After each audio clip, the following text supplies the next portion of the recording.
আচ্ছা, এবার এই আর কথা বলবি না, হ্যাঁ? প্রথম হচ্ছে অল্টারনেট ইউনিটস এর পারপাসটা বুঝে নেবে ব্যাপারটা। বাস্তবে কোনো কোম্পানি যখন অন্য কোম্পানি থেকে পারচেস করে, ভালো করে শুনবি আগে, কোনো কোম্পানি যখন অন্য কোম্পানি থেকে পারচেস করে, হুম, কি করে তখন পুরো পেডি পেডি মাল কেনে, কি তাই তো? 1 বক্স, 2 বক্স, 3 বক্স, 4 বক্স, তাই তো? কিন্তু যখন বাস্তবে সে বিক্রি করছে তখন কি 1 পিস, 2 পিস, 3 পিস এরকম বিক্রি হয়? হ্যাঁ তো নাকি? তাহলে ভালো করে ব্যাপারটা বোঝো, পারচেস করার সময় একটা ইউনিট, আবার সেলস করার সময় আর একটা ইউনিট হয়ে যাচ্ছে, তাই তো ঘটনা ঘটছে। যখন সে পারচেস করছে তখন সে একটা ইউনিট, আবার সেল যখন করছে আর একটা ইউনিট। বাস্তবে এইরকম সমস্যা এখনো পর্যন্ত আমরা পড়িনি, কিন্তু বাস্তবে কিন্তু সেই সমস্যা আমাদের পড়তে হবে। ক্লিয়ার ব্যাপারটা? ঠিক আছে, তা সেইটার রেসপেক্টে আমাদের লাগবে অল্টারনেট ইউনিট। এই সমস্যাটা মেটানোর জন্য আমাদের লাগবে সেটা হচ্ছে অল্টারনেট ইউনিটস। ক্লিয়ার সবাই? আচ্ছা, ফার্স্ট অফ অল আমরা একটা ইউনিটস তৈরি করছি। লক্ষ্য রাখবি, ইউনিটসে আসছি, ইউনিটসের নাম লিখলাম বক্স। ঠিক আছে, পুরো কথা লিখে দাও, BOXES, বক্সেস। কি রাউন্ড নেই তো? বক্সেস। এবার প্রিভিয়াস যা প্রোডাক্ট আছে আমি প্রোডাক্টটা ইউজ করলাম না, আমি নিজের মতো একটা প্রোডাক্ট তৈরি করি যাতে কিনা আমাদের বোঝাতে সুবিধা হবে। ঠিক আছে? আচ্ছা, ধরো লিখলাম SSD, মানে কম্পিউটার একটা পার্টস। ঠিক আছে, এই আন্ডার ক্যাটাগরি এগুলো নিশ্চয়ই তোরা জানিস। ঠিক আছে, এবার এখানে ধরো লিখলাম পিস, এবার এখানে ধরলাম বক্স। এবার দেখো ইকুয়েশনটা আসছে ধরো 1 বক্স, তার ইকুয়েশন লিখলাম 10 পিস। ঠিক আছে, বুঝতে পেরেছিস কি? তো সে নিশ্চয়ই কোম্পানিতে, যে কোম্পানিতে কাজ করবে সেটা তো সে জানবে তো নাকি 1 বক্সে কপিস থাকে, তাহলে সে অসুবিধা নেই। এবার আমরা এটা পারচেস করব বক্সে, সেল করব কিন্তু পিসে। সেইটা একটু আমরা বাস্তবে অ্যাপ্লাই করে দেখি আমাদের সমস্যাটা মিটলো কিনা। ক্লিয়ার? বন্ধ, সেভ করলাম। হ্যাঁ, ঠিক আছে, ওকে। এবার একটু লক্ষ্য রাখ, তাহলে আসলাম আমরা ভাউচার F9 পারচেস মোডে আসলাম। পার্টি সানডি ক্রেডিটর্স, পার্টি হচ্ছে সানডি ক্রেডিটর্স। লক্ষ্য রাখবি, পার্টি হচ্ছে সানডি ক্রেডিটর্স। ঠিক আছে, পারচেস করছে। ঠিক আছে, পারচেস করছি SSD, ওয়াচ করবি। হ্যাঁ, বেহালা গোডাউন। ঠিক আছে, ধর লিখলাম 50 পিস। দেখো অটোমেটিক কনভার্ট হয়ে গেছে। কি আছে 50 পিস মানে 5 বক্স, 50 পিস অটোমেটিক তোমাকে বলে দিল। হ্যাঁ, তুমি তো সেই ইকুয়েশন দিয়ে দিয়েছো, 1 পিস মানে হবে না, 10 পিসে 1 বক্স, তাই 5 বক্স। কিন্তু আমরা হিসেবটা যখন দেব পার পিসে নাকি পার পিসে, তাহলে মনে করলাম 1250 টাকা করে, তাহলে 62,500। ক্লিয়ার তো? 62,500, কোনো অসুবিধা নেই তো? ঠিক আছে, এবার এটাকে আমরা সেভ করলাম। তাহলে ওয়াচ, এরপর আমরা দেখছি স্টক রিপোর্ট নাকি কোম্পানির স্টক সামারি।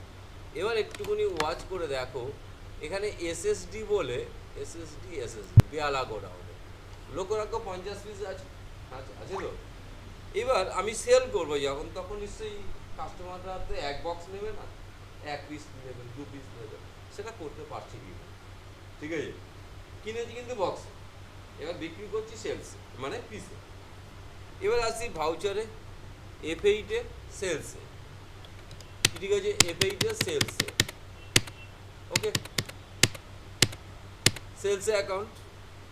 আর ধরো তাহলে আমরা SSD সেল করছি, ওয়াচ করো বেহালা গোডাউনে। ধরো আমরা এই মুহূর্তে 4 পিস সেল করছি, অটোমেটিক লাগো 0 বক্স নাকি, অটোমেটিক 0 বক্স, তাহলে সেল করতে পারছি তো। বক্সে কিনছি, পিসে সেল করছি। এবার যে টাকা হবে সেই টাকা আমরা লিখলাম, ধরো লিখলাম আমরা 4,500 টাকা করে, 18,000 টাকা। কি কোনো ডাউট? তাহলে আমরা বক্সে কিনলাম, পিসে বিক্রি করলাম। তাহলে বাস্তবে এই সমস্যাটা ফেস হবে নিশ্চয়ই, সেই সমস্যা মিটিয়ে দিতে পারলে, ঠিক তো? আচ্ছা, তাহলে এবার তুমি দেখো সেটা এফেক্ট করলো কিনা। তাহলে ওখানে দিয়েছিল আমাদের স্টকে ছিল 50, তাহলে এবার কটা হবে? 4টে কমে যাবে, আর দ্যাট ইজ কটা দেখাবে? 46, তাই তো? তাহলে সেটা আমরা একটু দেখে নিই। স্টক সামারিতে গিয়ে আমরা দেখে নিলাম, এসএসডি দেখে নাও 46, ঠিক আছে? তাহলে এই সমস্যাটা মেটাতে পারবে। এবার আমি এই যে আগের যে বিল কটা করলাম এখন ডিলিট করব, আবার ওই টাইপের একটা করব, তো ডিলিট করে দিচ্ছি, হ্যাঁ আবার পরে বাস করব। ওই টাইপের জিনিস আর একটা করবো, মানে ওই স্ট্যান্ডার্ড ইউনিটের ওই কাজটা করব, এটাও ডিলিট করলাম। তাহলে এই মুহূর্তে কিন্তু স্টক 0 হয়ে যাবে নাকি, তাই তো লজিক? আচ্ছা, এবার ব্যাপারটা আসছি স্ট্যান্ডার্ড ইউনিট, এর পারপাসটা কি? ধরো তুমি যে কোম্পানিতে কাজ করো, সেই কোম্পানির কোনো ওনার বা ম্যানেজার সে তোমাকে একদিন এসে বলে দিল যে এসএসডি এই প্রোডাক্টটা যদি এই মাসে আপনি কেনেন তাহলে এই রেটে কিনবেন, পরের মাসে যদি কেনেন এই রেটে কিনবেন, তারপরের মাসে যদি কেনেন এই রেটে কিনবেন, আবার যদি সেলিং রেটও বলে দিয়ে গেল। এবার তুমি ব্যাপারটা বুঝে দেখো, একটা ফর্দ ধরিয়ে দিয়ে গেল, তাই তো? সেই ফর্দ তুমি নিশ্চয়ই চিরকুটে লিখে রাখবে, তাই তো নাকি? চিরকুটে লিখে রাখবে। এবার তুমি একটা ভেবে দেখো ওই চিরকুটটা কি বাস্তবে তোমার কাছে থাকবে? থাকবে না, হারিয়ে যাবে, ঠিক আছে? তাহলে আমরা কি করব, ওই চিরকুট যে ফর্মুলাটা বললো ওই ফর্মুলাটা মেশিনের মধ্যে আমরা পুট করে দেবো, যাতে কিনা আমি মনে রাখবো না, কম্পিউটার মনে রাখবে। That is standard. স্ট্যান্ডার্ডের পারপাস ক্লিয়ার? স্ট্যান্ডার্ডের তাহলে পারপাস ক্লিয়ার, ঠিক আছে? আচ্ছা, হচ্ছে একটা স্ট্যান্ডার্ড কি পারপাস ইউজ করবি? তাহলে মালিক যে ফর্দটা বলে দিয়ে গেল সেই ফর্দটা আমি মনে না রেখে কম্পিউটার দিয়ে মনে রাখাবো, দ্যাট ইজ স্ট্যান্ডার্ডের। কোনো সমস্যা নেই বুঝতে? এবার স্ট্যান্ডার্ডটা ইউজ করছি লক্ষ্য রাখি। তাহলে আমার কিন্তু প্রোডাক্টটা তৈরি হয়ে গেছে, তাই আমি অল্টার করতে হচ্ছে নাকি? প্রোডাক্টটা তৈরি তো আমার, তাহলে আসছি অল্টারে গেলাম, স্টক আইটেমে গেলাম। তাহলে আমরা কি নেবো? এসএসডি নাকি? লক্ষ্য রাখি এটার কাজ তো হয়েছে। আসবো স্ট্যান্ডার্ডে, হয়েছে? ইয়েস করলাম, এন্টার। ভালো লক্ষ্য রাখি, মনে করলাম 1 4 প্রোডাক্ট যদি 4-এ কিনি, মানে ফার্স্টে এপ্রিল, মানে এপ্রিল মাস 1 4 মানে টোটাল এপ্রিল মাসটা চলবে, কিন্তু এপ্রিল মাসে যদি আমরা কিনি তাহলে রেট হবে 1250, কিছু সমস্যা নেই। যদি আমরা 1 5-এ কিনি তাহলে যেটা মালিক বলে যে সেটাই করছি, ধরো 1300 টাকা হবে। যদি আমরা 1 6-এ কিনি তাহলে বললো 1350 টাকা হবে। তাহলে যেমন বলেছে সেইভাবে এন্ট্রি করে করে যাচ্ছি। ঠিক একইরকমভাবে এবার আসছে সেলিং রেট নাকি? সেলিং রেট ওয়াচ করবি, ঠিক একইরকমভাবে আমরা লিখলাম 1 4-এ যদি আমরা কিনি তাহলে এটা হবে 1400 টাকা, ঠিক আছে? 1 5-এ আমরা যদি সেল করি তাহলে এটা হবে 1500 টাকা, ঠিক আছে? আবার যদি 1 6-এ যদি আমরা 1 6-এ যদি করি তাহলে এটা হবে 1800 টাকা, বুঝতে পারলাম? এইবার এর অ্যাপ্লাইটা একটু বুঝে নেবে, হ্যাঁ? তাহলে এই ফর্দটা মেশিনের মধ্যে আমি ধরে দিলাম, হ্যাঁ? এইবার যখন আমরা পারচেজে যাচ্ছি, লক্ষ্য রাখো পারচেজে যাচ্ছি, ঠিক আছে? পারচেজে আছি, ঠিক আছে? এবার দেখো রেটটা অটোমেটিক ক্যারি করবে, ওই রেটটা আমার মনে রাখতে হবে, মেশিন থেকে অটোমেটিক চলে আসছে কিনা সেটা একটু ওয়াচ করো। ধরো লিখলাম এসসি সান্ডিক এডিটর্স, কি বুঝতে পেরেছিস? সান্ডিক এডিটর্স পারচেস, হ্যাঁ? তাহলে লিখলাম এসএসডি, নাকি বুঝলে না? এসএসডি বেহালা গোডাউন, হ্যাঁ? তাহলে লিখলাম সেই 50 নাকি 5 বক্স। দেখতো রেটটা 1300 টাকা পড়ে গেল, ঠিক পড়েছে না ভুল পড়েছে? বলো বলো বলো।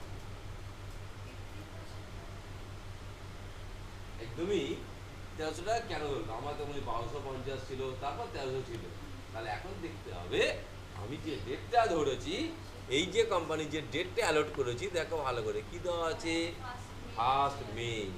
মের রেট তো 1300 টাকা আছে। তাহলে এটা কি বুঝতে পেরেছো? মালিক যেটা বলেছে সেটা আমার মনে রাখার দরকার নেই, কম্পিউটারকে কীভাবে মনে রাখাবে সেটাই হচ্ছে স্ট্যান্ডার্ড রেট। নাকি ক্লিয়ার হলো না? কী হয়েছে কী হয়েছে? না বলবো না তো, ঠিক আছে? তা সেটাই হচ্ছে standard rate. Standard logic clear? তাহলে মালিক যে ফর্দটা বলেছে সেই ফর্দটা আমি মনে না রেখে কম্পিউটার দিয়ে মনে রাখাচ্ছি, কম্পিউটার দিয়ে মনে রাখাচ্ছি, অটোমেটিক দেখো সেই ডেটটা চেঞ্জ হয়েছে। ঠিক আছে? আবার তুমি ডেট চেঞ্জ করো, ধরো আমি এই একটা পাস করালাম, হ্যাঁ, এরপর ধরো আমি আবার একটা পাস করাচ্ছি, লক্ষ্য রাখো, ধরো এটা 5-এ, এবার ধরো মনে করলো আমি জুন মাসে পারচেস করবো, তাহলে এখান থেকে F2 মেরে আগের ডেটটা চেঞ্জ করবো। ঠিক আছে? তাহলে আমরা কি করলাম, 1/6 জুন মাসে, তাই তো? F2 মেরে ডেট চেঞ্জ করলাম। তাহলে আবার সান্ডিকেটর্স, আবার সান্ডিকেটর্স, ঠিক আছে, সান্ডিকেটর্স পারচেস, ঠিক আছে, এসএসডি। এবার কি লজিক অনুযায়ী কি জুন মাসের যে রেটটা দিয়েছিলাম সেই রেটটা টানবে নাকি? এই ধরো আমি আবার 50 পিস, তুই দেখ 1350 ঠিকঠাক চলে আসছে তো। তাহলে অ্যাকচুয়ালি আমার পারপাস কি, স্ট্যান্ডার্ডের পারপাস, মালিক যে ফর্দটা বলেছে আমার পক্ষে মনে রাখা সম্ভব নয়, সেটা কম্পিউটার দিয়ে মনে রাখাবো কীভাবে, সেটাই আমাদের টেকনিক শিখলাম। ঠিক আছে? তাই এটা আমরা পারচেস সাইড শিখলাম। ঠিক একরকমভাবে সেলস সাইডটাও সেরকম ঘটনা ঘটবে নাকি? তাহলে এবার আমি সেলস সাইডের সেলিং যে রেটটা সেটা টানছি কিনা আমি দেখবো। ঠিক আছে? তাহলে আমরা F8-এ গেলাম, সেলস নাকি? হ্যাঁ, আচ্ছা, যদি এখন কিন্তু আমি 6-এ আছি, মানে জুনে আছি, তাহলে জুনের রেট 10 নেবে কিন্তু, নাকি? বুঝতে পারলে? তাই তো হওয়া উচিত। ঠিক আছে? আচ্ছা, ধর আমি, আচ্ছা ঠিক আছে, জুনের রেডি আছে, দেখি না টানছে কিনা নাকি? ঠিক আছে? আর যদি তুমি ডেট চেঞ্জ করতে চাও পারবে তো, তাই F2 মেরে ডেটটা চেঞ্জ করে দেবে নাকি? আচ্ছা বেশ, এবার আসছি আমরা সেলস নাকি? তাহলে এসএসডি আমরা সেল করছি, লক্ষ্য রাখি এসএসডি সেল করছি, মনে করলাম এই মুহূর্তে আমি 10 পিস সেল, দ্যাট ইজ এক বক্স, এখানে 800 টাকা। তাহলে লজিক ক্লিয়ার তো? তাহলে এই যে রেটটা আমি মনে না রেখে কীভাবে কম্পিউটারের মাধ্যমে মনে রাখাবো, that is standard rate. Logic clear? এরপর আমি আরেকটা টপিকস আমি শেখাবো, আরেকটা টপিক শেখাবো। আচ্ছা, এই বিল যে কটা করলাম সব কটা আমি ডিলিট করছি, হ্যাঁ, সব কটা ডিলিট করলাম, আরেকটা টপিক আমি শেখাবো, তারপর আরেকটা জিনিস বলবো আমি।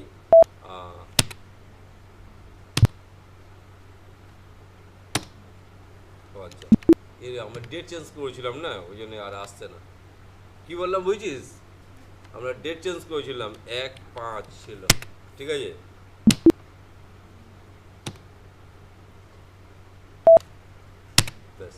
ওকে, সব বিল ডিলিট করে দিলাম। না রে, বিলটা ডিলিট না করলে ভালো হতো না, বিলটা আবার পাস করাই, বিলটা ডিলিট না করলে ভালো হতো না, ওই বিলটাই পারচেস করছি আরেকটা, বিলটা লাস্ট বিলটা ডিলিট না করলে ভালো হতো। আচ্ছা, দেখে নাও একটুখানি, বিলটা আরেকবার আমি পাস করাচ্ছি, পারচেস, হ্যাঁ। তাহলে এসএসডি, আচ্ছা ধরো আমরা আবার সেই 50-1300 নাকি? কি ঠিক আছে? 65,000 ওয়াচ করো। এবার এই পারচেস করার জন্য এটা তো অ্যাকচুয়ালি কস্ট প্রাইস, মানে 1300 টাকা আমাকে যার কাছ থেকে কিনছি তাকে দিতে হবে, কিন্তু সেই প্রোডাক্টটা আনার জন্য তো আনুষঙ্গিক খরচ হয়, গাড়ি ভাড়াটা সব দিতে হয় তো নাকি? তা মনে করলাম গাড়ি ভাড়া দিতে হবে নাকি? তা সেটা আমার কোম্পানির ইন্ডিয়ার একটা এক্সপেন্স, খরচ তো।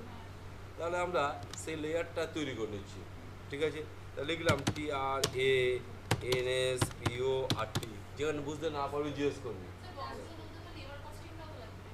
হয়তো অনেক খরচ হয়, আমি জাস্ট একটা এক্সাম্পল দিচ্ছি। ট্রান্সপোর্ট হয়, লেবার চার্জ হয়, আরও প্রচুর খরচ হয়, ঠিক আছে? তা এটা হচ্ছে ইনডাইরেক্ট এক্সপেন্স নাকি? আরও প্রচুর খরচ, আমি জাস্ট এক্সাম্পল স্বরূপ বলছি, হ্যাঁ, ঠিক আছে? প্রচুর খরচ আসতে পারে, ক্লিয়ার হলো? আচ্ছা ব্যাস, লক্ষ্য রাখ, মনে করলো ট্রান্সপোর্ট চার্জেস হয়তো কোম্পানি থেকে দিতে, বা যে ট্রান্সপোর্টার সে বললো আপনার যাই প্রোডাক্ট নিক আপনার 5% আমার ট্রান্সপোর্ট চার্জ দিতে হবে, বা 10% ট্রান্সপোর্ট চার্জ দিতে হবে।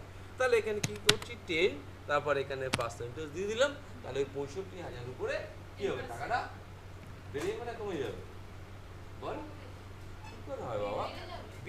তো, ঠিক আছে? তাহলে 6,500, তাহলে অ্যাকচুয়ালি বিলিং ভ্যালু হলো 71,500, তাই তো নাকি? ট্রান্সপোর্টটা তো মানে তোমাকে দিতে হবে নাকি? নাকি সে আমার পারচেজ ভ্যালুর সাথে টাকা যোগ হচ্ছে না? কি লজিক ক্লিয়ার তো? হ্যাঁ, বেশ, কোনো অসুবিধা ডাউট নেই তো? এইরকমভাবে প্রচুর চার্জেস হবে কিন্তু, হ্যাঁ, বাস্তব প্রচুর চার্জ। জাস্ট একটা এক্সাম্পল দেবো, জানো, লক্ষ্য রাখতে পারবে, এবার ব্যাটারিটা লক্ষ্য রাখবো, হ্যাঁ। তো এরকমভাবে বাস্তব জীবনে তুমি পরপর এরকমভাবে বিল পাস করাতে থাকবে।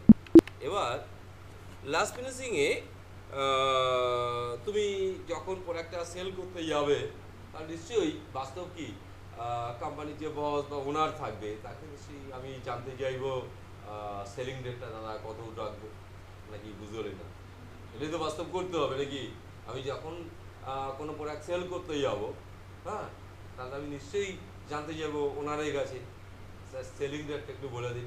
তাহলে জাস্ট সেলিং রেটটা মালিক এরকমভাবে বললো, আপনি একটা কাজ করবেন, যা কিনেছেন সেটা আপনি দেখে নেবেন, হ্যাঁ, দেখে নিয়ে তার উপর আমাকে 10% প্রফিট রেখে আপনি সেলিং রেট ফেলে দেবেন, নাকি বুঝলেন না? এটাই তো বাস্তব বলবে নাকি? বাস্তবমুখী হয় বাস্তব। তখন বসে হয়তো মালিক বললো কি আপনি যা করেছেন করুন, ওটা যা আছে সেটা তো আপনি জানেন, সেখান থেকে আমাকে 10% এক্সট্রা রেখে দেবেন, রেখে দিয়ে আপনি সেলিং রেট ফেলুন এবং সেই অনুযায়ী সেল করুন। বুঝতে পেরেছিস ব্যাপারটা? তাহলে ফার্স্ট অফ অল আমরা কি করব? আমরা একটু দেখে নিই এসএসডি। যখন মালিক বললো যে 10% আমার রাখতে হবে, তাহলে এসএসডি দেখছি 1300 টাকা কস্ট প্রাইস আছে, মানে কেনা দাম পড়েছে নাকি? তাহলে 1300 টাকা, তার মানে তাহলে সেলিং প্রাইস তাহলে কত হবে? এক পিসের দাম তাহলে কত দাম আছে বল? কত দাম আছে? 1300, 10% মানে 130 টাকা। 130, তার মানে কত? 1430 টাকা পার পিস। সেলস প্রাইস 1430 টাকা, এটাই তো হওয়া উচিত। মালিক যেটা বলেছে সেটাই তো মানলি কি? হ্যাঁ তো নাকি? মালিক যেটা বলেছে সেটা মানলি তো, না মানলি না? 10% রাখতে বলেছে, আর 10% রাখলে তো 1300 টাকা কিনেছো, 1430 টাকা সেল করছো, তাহলে মালিকের 10% পেয়ে যাচ্ছে তো? পেয়ে যাচ্ছে তো? সবাই একমত? চিন্তা ভাবনা ভুল হচ্ছে তো।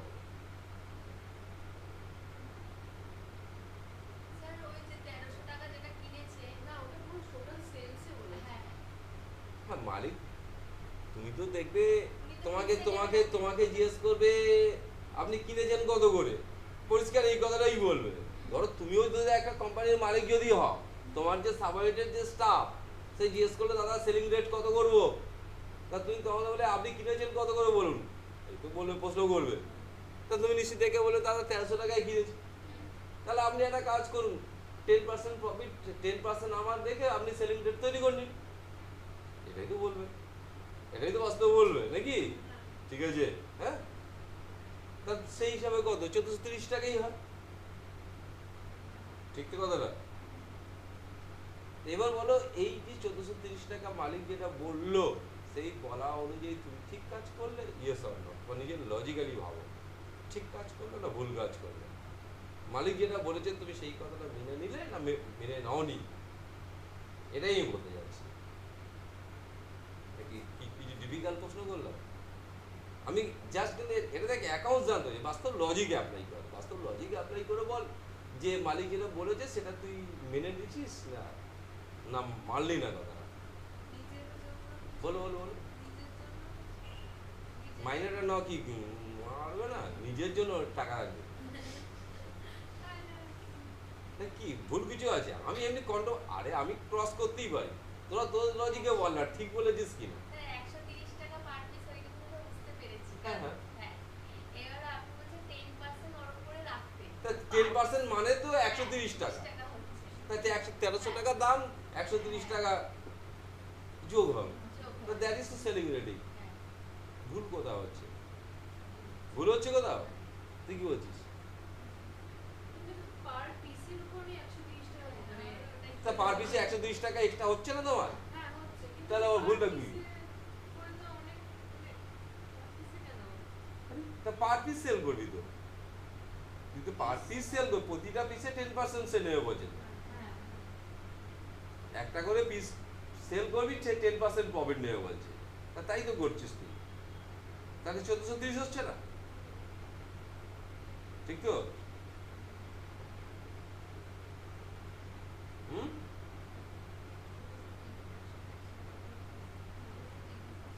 1430। আচ্ছা, এবার একটুখানি বুঝে নাও এবার খুব ভালো মতো ব্যাপারটা বোঝার চেষ্টা করো। আমি ইচ্ছাকৃত এই প্রশ্নটা তৈরি করলাম। প্রোডাক্টের দাম 1300 টাকা, আনার জন্য যে গাড়ি ভাড়া কিনেছো, আনুষঙ্গিক যে খরচগুলো করেছো, সেটা মালিক পকেট থেকে দেবে? বাস্তব তোমার কি বলে? আমরা দোকান থেকে যে প্রোডাক্টটা কিনি, সে আনছে মধ্যপ্রদেশ, আনছে বিহার থেকে, যে গাড়ি ভাড়াটা ধরছে, সে গাড়ি ভাড়াটা কি মালিক দেবে? ওরা দেবে? এইবার তুমি ভাবো, তুমি যেটা বললে 1430, এটা ভুল। এটা কি সবাই বুঝতে পেরেছো না বাবানি? যে তুমি যেটা বললে 1430 এটা ভুল, সেটা কেন বুঝতে পেরেছো? এটা কি আরো প্রচুর খরচ বাড়বে, শুধু এই একটা ট্রান্সপোর্ট নয়, আরো প্রচুর খরচ আছে। যাই হোক, ছেড়ে দাও, সেগুলো তোমরা জানো ভালো মতো, প্রচুর খরচ হয়, ঠিক আছে? আর সেই খরচগুলো নিশ্চয়ই মালিক পকেটে দেবে না। আর যদি তুমি ওই 1430 বিক্রি করো, তাহলে তোমার অবস্থা খারাপ, প্রচুর টাকা লস হয়ে যাবে কোম্পানি, ঠিক আছে? তাহলে তুমি তো সমস্যায় পড়ে যাচ্ছ, সেলিং রেট তো বার করতে দিতে পারবে না তুমি, হ্যাঁ বা না? সেলিং রেটটা অ্যাকচুয়াল তো তুমি বার করতে পারছো না। কারণটা কি? যে খরচটা হয়েছে, হয়তো তুমি আজকে তোমার মনে আছে ট্রান্সপোর্ট, এই বিল, ট্রান্সপোর্ট চার্জ, এই একটা বিল পাস করেছে, মানে এই মুহূর্তে মনে আছে। বাস্তব কর্মজীবনে মনে থাকবে না, তখন পার ডে হাজার হাজার বিল পাস হবে, তখন কারো কি মনে থাকবে না? আমি যদি এইরকম সিস্টেম করতাম, আমি যদি এইরকম ব্যবস্থা করতাম, যে খরচগুলো হবে অটোমেটিক তার অ্যাপোস্থানের ভ্যালু পার পিস টাকাটা এখানে ঢুকে যাবে, তাহলে সেলিং প্রাইস বার করতে অসুবিধা নেই। নাকি লজিকটা তোদের ক্লিয়ার হলো না? লজিকটা ক্লিয়ার হয়েছে? আগে লজিকটা বলছি কীভাবে অ্যাপ্লাই করবো। ধরো যে ওই যে 6500 যে খরচ হয়েছে, সেটা 50 পিসের জন্য, তাহলে অ্যাপোস্থানেট ভ্যালু নিশ্চয়ই 6500 এখন ঢুকবে না, পার পিসে কত টাকা করে হতো, সেই টাকা যদি এখানে ঢুকে যেত, তাহলে আমার এসপি বার করতে বেশিক্ষণ লাগতো না। এবার সেই পার্টটা তোমাদের শেখাবো, দ্যাট ইজ কল, সেই টপিক্সের নাম হচ্ছে কস্ট অফ অ্যাপ্রোপ্রিয়েশন। বুঝছিস ব্যাপারটা? সেই টপিক্সের নাম হচ্ছে কস্ট অফ অ্যাপ্রোপ্রিয়েশন। তাহলে আমরা এবার কি করছি, এই বিলটা ডিলিট করছি, কারণ তোমরা নিশ্চিত দেখেছো তো এই 10% এইটা কোনো কার্যকর ওখানে হয়নি, তাই তো? তাই এখান থেকে আমরা এটাকে ডিলিট করলাম। এবার এটাকে অ্যাপ্লাই করার জন্য, কস্ট অফ অ্যাপ্লিকেশন করার জন্য আর কী কী করছে একটু খেয়াল রাখবে। অ্যাকচুয়ালি এই যে খরচগুলো যেগুলো হয়, সেগুলো সবই কিন্তু ইনডাইরেক্ট এক্সপেন্স, নাকি? সবই ইনডাইরেক্ট এক্সপেন্স। ওকে, ফার্স্ট আমার অল্টার করছে, কী কী পার্টে যাচ্ছি খেয়াল রাখবে। গ্রুপসে যাচ্ছে, অল্টার করছো, গ্রুপসে যাচ্ছ। কোন গ্রুপসে যাচ্ছ? Indirect expense. Indirect expense watch করবে, এখানে দেখো লেখা আছে মেথড অফ অ্যালোগেটস, এই অপশানটা খেয়াল রাখবে, এই অপশানটা আমার দরকার লাগবে, ঠিক আছে? যদি এই অপশানটা তোমার করার সময় ডিসপ্লে না হয়, তোমার কাজ করার সময় ডিসপ্লে যদি না হয়, তাহলে F12 প্রেস করে অন করে নেবে, অ্যালোকেশন টেবিলটা অন করে নেবে, ঠিক আছে? জিনিসটা বুঝেছো? এটাই আমাদের লাগবে তোমাদের কস্ট অফ অ্যাপ্রোপ্রিয়েশনের জন্য। এবার একটুখানি খেয়াল রাখো, এবার লজিক্যালি ভাববে কোনটা নিতে হবে, অ্যাপোস্থানেট বাই কোয়ান্টিটি না ভ্যালু। নিজের লজিক দিয়ে ভাববে, বাই ভ্যালু। কোয়ান্টিটি হলে কিন্তু আবার কম হয়ে যাবে,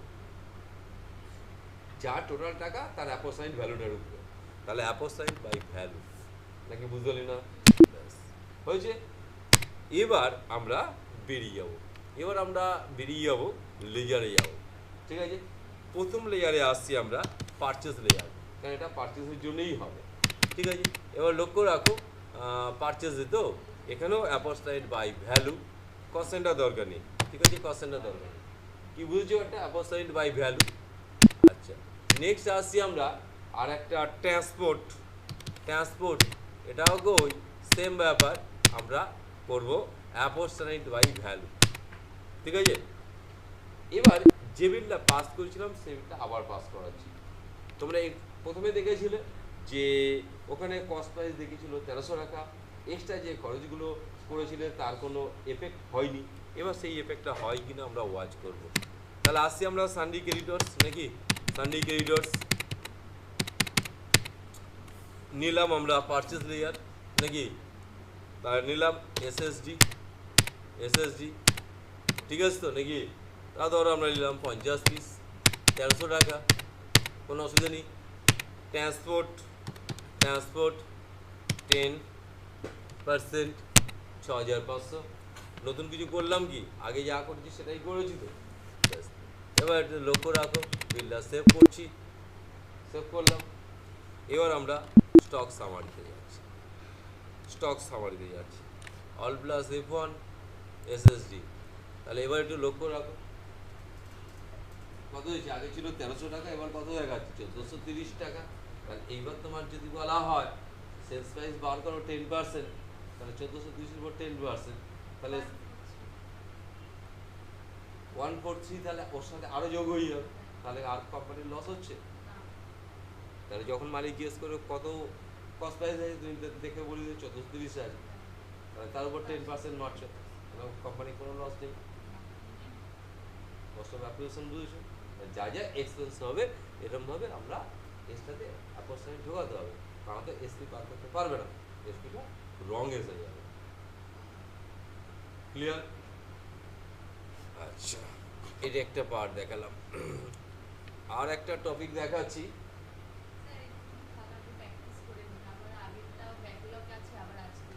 করাবো না,